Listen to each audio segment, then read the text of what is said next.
خدا اپنی شفقت کے مطابق مجھ پر رحم کر، اپنی رحمت کی کثرت کے مطابق میری خطائیں مٹا دے، میری بدی کو مجھ سے دھو ڈال اور میرے گناہ سے مجھے پاک کر، کیونکہ میں اپنی خطاؤں کو مانتا ہوں اور میرا گناہ ہمیشہ میرے سامنے ہے۔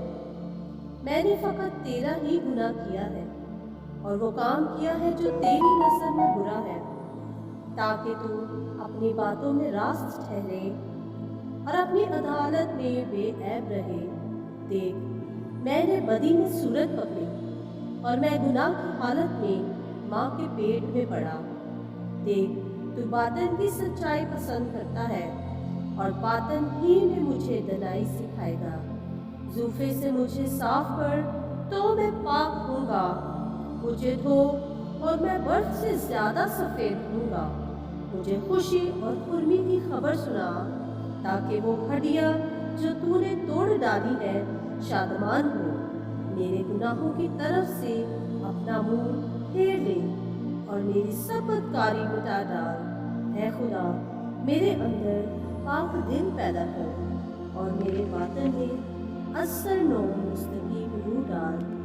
مجھے اپنے حضور سے خارج نہ کر اور اپنی پاک روح کو مجھ سے جدا نہ کر۔ اپنی نجات کی شادمانی مجھے پھر عنایت کر اور مثبت روح سے مجھے سنبھال۔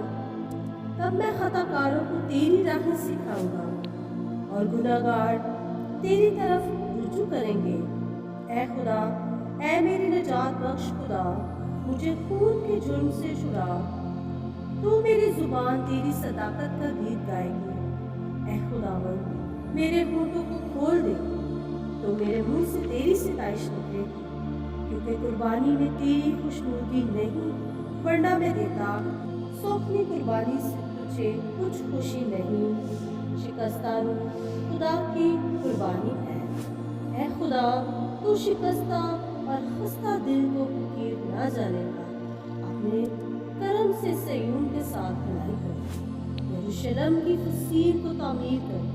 تب تو صداقت کی قربانیوں اور سوکھنی قربانی اور پوری سوکھنی قربانی سے خوش ہوگا، اور وہ تیرے مذہبوں پر بچ گئی چڑھائیں گے۔ آمین۔